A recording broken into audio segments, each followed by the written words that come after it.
En France, c'est pas chacun qui se défend. Je vous propose de l'écouter, Emmanuel Macron. J'ai été bouleversé en entendant des témoignages de gens qui ont perdu des proches parce qu'ils ne pouvaient pas être dialysés ou avoir accès aux soins à cause des barrages et des blocages. J'ai vu des chefs d'entreprise qui avaient tout perdu, tout, et leurs salariés avec. Il ne faut jamais laisser la violence s'installer. C'est d'abord un message d'ordre, de retour au calme et des moyens régaliens qu'on met, parce que c'est pas le Far West. Et donc, qu'il s'est passé quelque chose qui est une forme d'un seul coup de sortie de violence, avec d'ailleurs un retour de tous les ressentiments, les frustrations, parfois d'un racisme extrême. On ne peut pas céder à ça.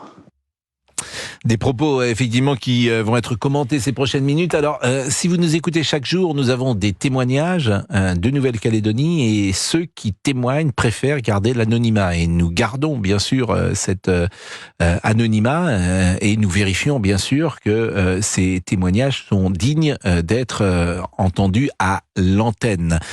Nous sommes en direct de Nouvelle-Calédonie. Bonsoir. Oui, bonsoir. Je vous dis bonsoir parce que chez vous, il est quelle heure ? Oui, il est 20h passé là. Bon, je voulais peut-être connaître tout simplement votre sentiment sur les propos d'Emmanuel Macron. On ressent un petit peu, il est venu 24 heures, c'est bien, c'est super, c'est vraiment ce qu'on attendait de lui, mais le problème c'est qu'il est reparti et on reste sans solution. Et j'ai l'impression avec encore plus de rancune. C'est-à-dire ? Qu'est-ce que vous attendiez ? Qu'est-ce que vous auriez aimé qu'il dise, qu'il n'a pas dit ? Qu'il reste un peu plus longtemps et qu'il reparte une fois qu'il y a eu des solutions, quoi. Est-ce qu'il faut annuler cette loi ou pas ? Ça, c'est pas à moi d'en juger, mais que concrètement, on arrête l'hémorragie, là, parce que ça fait 11 jours que je vous ai au téléphone et rien n'a changé, quoi. Depuis 11 jours, il y a toujours des actes isolés très violents, il y a toujours des habitants cloîtrés chez eux, il y a toujours les barrages. J'entendais parler de Far West, alors je peux être d'accord, oui et non, parce que le Far West, c'est quand il y a deux clans vraiment opposés et les deux sont violents. Sauf que là, c'est pas le cas. Nous, on assiste, on subit. Ah, là, il y a ça qui brûle. Ah, là, il y a ça qui brûle. Ah, ça s'arrêtera pas, il y a encore ça qui brûle. Donc, on assiste avec désolation. Non, mais la très grande difficulté, parce qu'on découvre, pour tout vous dire, la situation en Nouvelle-Calédonie. Et ce qui est terrible, vu de métropole, c'est qu'on a le sentiment que ça va être très difficile de renouer le fil entre deux communautés qui sont incompatibles, au fond. C'est-à-dire ou plus exactement, les indépendantistes ont envie d'être indépendants. Et quoi que vous fassiez auprès d'eux, on a ce sentiment d'une radicalisation de la situation qui rend très compliqué une solution, une sortie de crise. Moi, c'est l'impression que j'ai. Alors, ce que je ne mesure pas, c'est la part des indépendantistes. On me dit 30, 40%, je ne sais pas. Mais comment vous allez faire ? Comment vous allez faire pour vivre ensemble ? Parce que le vivre ensemble, ça montre aussi ce que, modestement, je pense, les sociétés multiculturelles, elles ne fonctionnent pas. Elles ont beaucoup de mal à vivre ensemble. Si vous ne partagez pas les mêmes mœurs, les mêmes coutumes, la même histoire ou la même religion, vous vous apercevez bien souvent que c'est très difficile de vivre ensemble. Et le vivre ensemble, c'est une idéologie de bons sentiments. Le vivre ensemble, c'est tout le monde il est beau, tout le monde il est gentil, mais pour vivre ensemble, et c'est pour ça que le modèle français c'était l'assimilation, c'est-à-dire qu'on essayait de gommer au maximum toutes les différences culturelles. Parce que je vous assure, j'écoute beaucoup de Kanaks, comme tout à chacun depuis quelques jours, j'écoute beaucoup de Caldoches, et je vois que ça va être difficile de travailler ensemble et de vivre ensemble. C'est ça qui me fait peur. Dans les deux parties, je pense que... Vous êtes sur l'île depuis combien de temps ? Vous vivez sur l'île ? 10 ans, monsieur. 10 ans, bien sûr, je vous ai posé la question tous les jours. Mais je suis d'accord avec vous, mais est-ce que vous vous dites je vais partir ? Est-ce que la question se pose ? J'en parlais à mes enfants hier, notamment à ma grande fille de 12 ans et demi. Je dis, ma chérie, comment tu envisages les choses de soi ? Comment tu ressens ce qui est en train de se passer ? Est-ce que tu penses que tu te sens chassée ? Est-ce que tu veux vite quitter cette île ? Et elle est restée les bras tombants à me dire non, maman, je l'ai même pas envisagé en fait. Ah oui, parce qu'elle est née là. Qu'est-ce que vous faites on peut savoir le travail que fait votre mari et vous-même sur l'île, ou vous ne souhaitiez pas le dire ? Mon mari frigoriste et moi je suis dans le paramédical, on va dire. Mais là, vous n'avez pas travaillé depuis 15 jours. Mais non, monsieur, ça fait 11 jours qu'on peut... Non, je ne travaille pas depuis 11 jours. Et donc... et lui, il est à son compte en plus. Et lui, n'a pas de... Et moi, je laisse tomber des patients, quoi, aussi. Donc, Et vous êtes libéral? Non. Vous étiez salarié? Ouais. Alors, bon, déjà, parce que je vous ai eu effectivement 2-3 fois, vous avez quand même le sentiment... Notamment dans les 3 premiers jours de terreur, voilà, là, la terreur s'est apaisée. Bon, là, vous n'avez plus la peur pour votre vie. J'ai autant peur pour ma vie que ce que j'ai peur pour demain. Et Dieu sait que l'échelle est haute. Mais votre maison, elle n'a pas été abîmée, elle n'a pas... Non. Bon, ça, c'est une... Bon, l'école n'a pas repris non plus.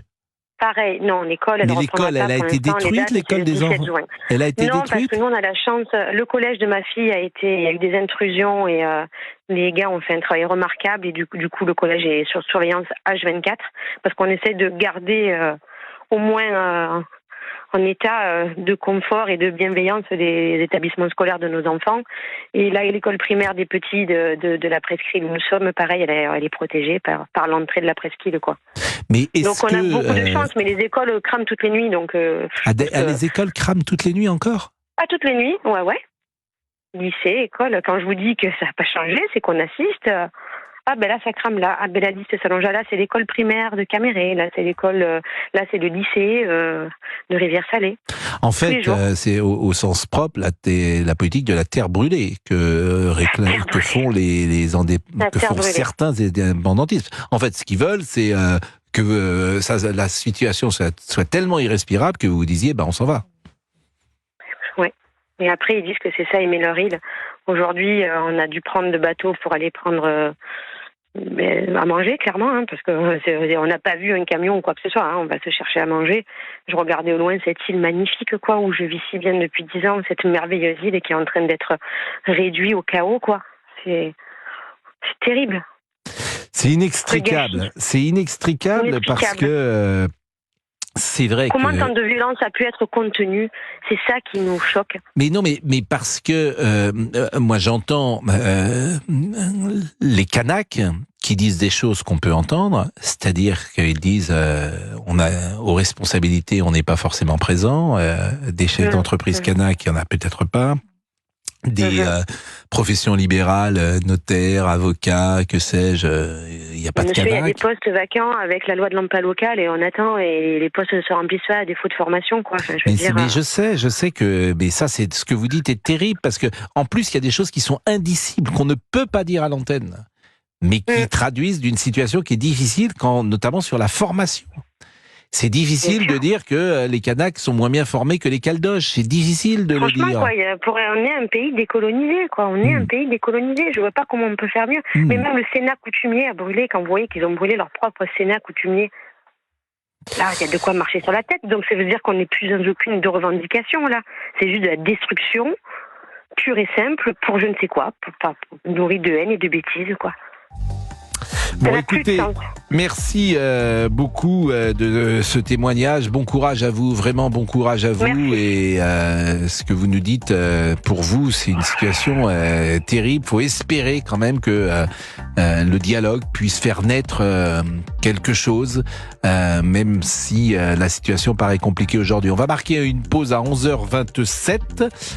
Nous sommes toujours en direct de Nouvelle-Calédonie. Cette fois, nous sommes avec Jean, qui habite depuis de nombreuses années. Bonjour Jean. Bonjour. Et merci d'être avec nous. Vous habitez dans la région dite du Mont d'Or, c'est bien cela?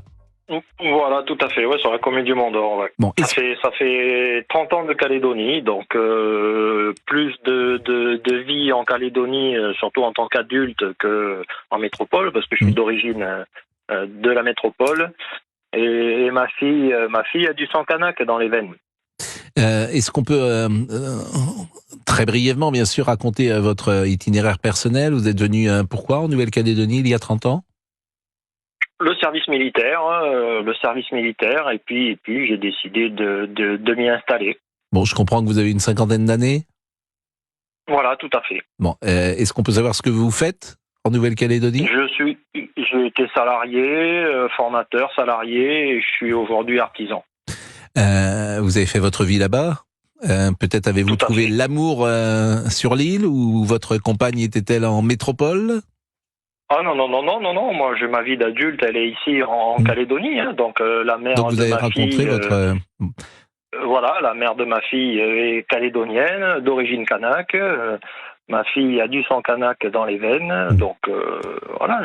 On me dit que les mariages, suis dans ce milieu, quoi. On me dit que les mariages mixtes existent peu, que peu de caldoches se marient avec des kanaks. Est-ce une réalité? Non. Moi, je dirais non.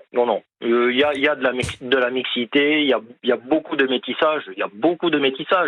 D'où le fait aussi un petit peu pour eux de quel côté se placer. Beaucoup ont des difficultés à se placer, ou alors ils prennent parti d'un côté ou de l'autre. Donc on rajoute encore un petit peu de difficultés là aussi. Mais non, il y a beaucoup de métissage de tous les côtés, wallisiens, kanak, européens, calédoniens, asiatiques. C'est culturel, la Calédonie. Hein. Ça fait 30 ans que vous êtes sur place. Est-ce que vous pensez que tous ceux qui sont sur l'île peuvent vivre ensemble? Bien sûr, vivre ensemble, mais chacun chez soi. L'Européen vivra pas au mode kanak, et le kanak vivra pas au mode européen. Bon, ben oui, mais manifestement, ça ne marche pas. C'est ce qu'on appelle les sociétés. Du moment que tout le monde se respecte. Mais oui, mais manifestement, c'est pas le cas. C'est pas le cas. C'est-à-dire que les Kanaks, si j'ai bien compris. Politiquement, malheureusement, on en revient toujours pareil. C'est que politiquement, pour que certains partis puissent exister, on continue à alimenter cette différence, cette haine les uns des autres. Je me suis posé une question il y a 2-3 jours. Là. Comment se fait-il qu'il n'existe pas en Calédonie de partis indépendantistes modérés? Parce que c'est une sorte d'oxymore. Que des partis indépendantistes extrémistes. Oui, mais c'est un oxymore, un parti indépendantiste modéré. Par définition, l'indépendance, c'est déjà une solution radicale. Un petit peu, certes. Mais on peut pas être un indépendant modéré, ça me paraît... Ça serait quoi un indépendant modéré? C'est quelqu'un qui veut l'indépendance mais qui souhaite quand même... vous savez, il y avait un célèbre mot un jour de Edgar Faure qui avait dit l'indépendance dans l'interdépendance, en parlant, je crois, de la France et de l'Europe. L'indépendance dans l'interdépendance. Bon, ça ressemble un peu à des constructions intellectuelles. Oui. Bon, ça pourrait, moi je pense, mais ça définit ce que je voulais dire par là. Bon, bien sûr, même que ça puisse pas exister, ok, mais ça définit par là quand même bien cette volonté politique. Voilà, c'était surtout. Non, mais le chacun pour soi. Quand vous dites chacun pour soi, quand vous dites chacun pour soi, c'est déjà une forme d'échec. C'est pas ça, a priori, chacun pour soi, c'est chacun de son côté. Si personne ne se mélange, ni dans les écoles, ni dans les activités culturelles, ni dans les activités sportives. Non, après, par exemple, on me dit, moi, que le football, on me dit, mais je le vérifie auprès de vous, on me dit que le football, aujourd'hui, essentiellement, c'est les Kanaks qui jouent au football, et que les Caldoches ne jouent plus forcément au football. Est-ce vrai ou pas? Je n'en sais rien, je n'y suis pas. Je suis très peu footeux, je pourrais pas vous répondre. Non, mais c'est intéressant ces choses-là, parce que ça montre la réalité de la vie au quotidien. C'est-à-dire que s'il n'y a aucun mélange dans les activités culturelles, sportives, pourquoi pas touristiques. Chacun sa culture, hein, encore une fois. Oui, mais comment on fait? Non, je suis d'accord. Un Kanak, le Kanak qui veut vivre à la tribu et qui est très bien à vivre à la tribu, si à côté des tribus, il y a suffisamment d'emplois, ils ne seraient pas, ces gens-là et ces jeunes ne seraient pas obligés de sortir du milieu tribal, pourraient travailler et ne seraient pas obligés de venir sur la ville, à se retrouver dans des logements sociaux où ils se sentent pas bien, etc. Donc voilà. Ça c'est un fait. Et c'est ce qui crée au jour d'aujourd'hui toute cette délinquance, une grosse partie de cette délinquance. Merci grandement de ce témoignage, Monsieur Olivier Guénec. Mais rien n'a changé. Hein. En gros, je rejoins un peu ce que disait votre auditrice précédemment. Hein. on voit ça pas peut les pas choses. changer. Ça peut pas changer en 24 heures de toute façon. Les renforts, non mais en attendant, qui fait un peu le job à se protéger, etc. C'est nous, quoi. Alors, ce que je vous propose, c'est de rester encore quelques secondes avec nous, Jean, puisque manifestement, vous avez encore des choses à nous apporter. Donc, vous nous direz effectivement si vous avez repris le job, comment se passe votre vie de famille, etc. Parce que cette vie au quotidien peut nous intéresser.